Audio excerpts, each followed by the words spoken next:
ሰላም ውድ የመንጌቲዩብ እና የቲክቶክ ቤተሰቦች አሁንም ደግሞ በአጭር ቪዲዮ ተመልሻለሁ። ለዛሬ ማሳያችሁ how to change degree Fahrenheit to degree centigrade and how to change degree centigrade to degree Fahrenheit ፋራናይት ወደ ሴንቲግሬድ ሴንቲግሬድ ወደ ፋራናይት እንዴት አድርገን እንቀይራለን የሚለው እሱን እንመለከታለን ማለት ነው። የመጀመሪያው ዲግሪ ፋራናይትን እንዴት ነው ወደ ዲግሪ ሴንቲግሬድ የምንቀይረው የሚለው ጀነራል ፎርሙላ ይኖራል። እንግዲህ ዲግሪ ፋራናይት ወደ ዲግሪ ሴንቲግሬድ እንቀይር ስንል what are the required ስንል የሚፈልገው ነገር ምንድነው ከተባለ ዲግሪ ሴንቲግሬድ ነው። ስለዚህ የምናገኘው ቁጥር የምንፈልገው ዲግሪ ሴንቲግሬድ ነው።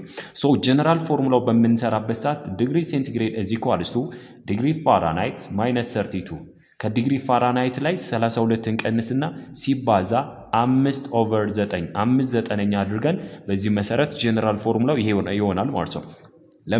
ለምሳሌ 100 ዲግሪ ፋራናይት ቢሰጠን 100 ዲግሪ ፋራናይት ቢሰጠንና ይሄን ዲግሪ ፋራናይት ወደ ዲግሪ ሴልሲየስ ቀይሩ ብንባል ልንሰራ የምንችለው ዲግሪ ሴንቲግሬድ is equals to ዲግሪ ፋራናይቱ 100 ነው 100 ሲቀነስ 32 ሲባዛ 5/9ኛ አድርገን እንሰራለን ማለት ነው። እንግዲህ በማተስ ህግ መሰረት ሁሉ ጊዜ የምንሰራው መጀመሪያ ላይ ቅንፍ ያለውን እንሰራለን ማለት ነው። በቅንፍ ውስጥ በብራኬት ውስጥ ያለነው የምንሰራው 132 ሲንቀንስለት 68 ይመጣል ማለት ነው። ሲባዛ በ5/9ኛ ነው። ያ ማለት 68 ሲባዛ በ5 ሲካፈል ለ9 አድርገን ማስቀመጥ እንችላለን ማለት ነው። ሲባዛ በ5 ሲካፈል ለ9 ብለን ስናገኝ የምናገኘው ቁጥር ስንት ነው?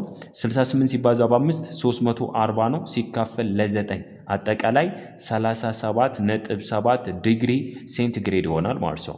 በዲግሪ ፋራናይቱ ወደ ዲግሪ ሴንቲግሬድ በቀላሉ በዚህ መልኩ መቀየር እንችላለን። ቀጥሎ ደግሞ የማሳያችሁ ውድ አድማጭ ተመልካቾች how to change degree centigrade to degree Fahrenheit የሚለውን ይሆናል ማለት ነው። እንግዲህ ቀደም ላይ ያየነው ዲግሪ ፋራናይቱ ወደ ዲግሪ ሴንቲግሬድ እንዴት መቀየር እንደምንችል ተመልክተናል። ዲግሪ ሴንቲግሬድ ወደ ዲግሪ ፋራናይት ለመቀየር የምንጠቀመው የራሱ ጀነራል ፎርሙላ ይኖራል ማለት ነው። አሁንም እንደ ቅድሙ ሁሉ required to ምንድነው ወይም የሚፈልገው ነገር የተጠየቀው ምንድነው ከተባለ የምንፈልገው ዲግሪ ፋራናይቱ ነው። ስለዚህ ስንሰራ ዲግሪ ፋራናይት is equals to ዲግሪ ሴንቲግሬድ ሲባዛ በ9/5ኛ እናረግና ከዛ ያገኘነው ቁጥር ላይ 32 እንጨምርበታለን ማለት ነው። ይሄ ጀነራል ፎርሙላው ይሄ ይሆናል። ስለዚህ ዲግሪ ፋራናይት is equals to centigrade times 9/5 plus 32 አድርገን መስራት እንችላለን ማለት ነው። ይሄ ጀነራል ፎርሙላ ነው። ኤግዛምፕል ለምሳሌ 37 ዲግሪ ሴንቲግሬድ ተሰጥቶን ይሄን ወደ ዲግሪ ፋራናይት ቀይሩ ብንባል እንዴት ነው የምንቀይረው የሚለው በፎርሙላው ተመርኩዘን እንሰራለን ማለት ነው። ዲግሪ ፋራናይት is equals to ሴንቲግሬዱ 37 ስለሆነ 37 ዲግሪ ሴንቲግሬድ ሲባዛ በ9/5ኛ አድርገን ነው የምንሰራው ሲደመር 32 ማለት ነው። ስለዚህ ዲግሪ ፋራናይት is equals to በሌላ መንገድ ለመስራት 37 ሲባዛ በ9 ሲካፈል ለ5 አድርገን ሲደመር 32 አድርገን በቀላሉ መስራት እንችላለን ማለት ነው። ለዚህ ዲግሪ ፋራናይት is equals to 37 ሲባዛ በ9 ሲካፈል ለ5 ስንት ነው? 66.6 ይሆናል ማለት ነው። ሲደመር 32 ነው የምናደርገው። 66.6 ሲደመር 32 is equals to 98.6 ዲግሪ ፋራናይት ይመጣል ማለት ነው። ስለዚህ ዲግሪ ፋራናይትንም በቀላሉ ለመስራት በዚህ መልኩ መስራት እንችላለን ማለት ነው። ስለዚህ ውድ አድማጭ ተመልካቾች እንደተመለከታችሁ ዲግሪ ፋራናይት ወደ ዲግሪ ሴንቲግሬድ ለመቀየር ዲግሪ ሴንቲግሬድ is equals to ዲግሪ ፋራናይት minus 32 ሲባዛ በ5/9ኛ አድርገን ሰርተን ነበር።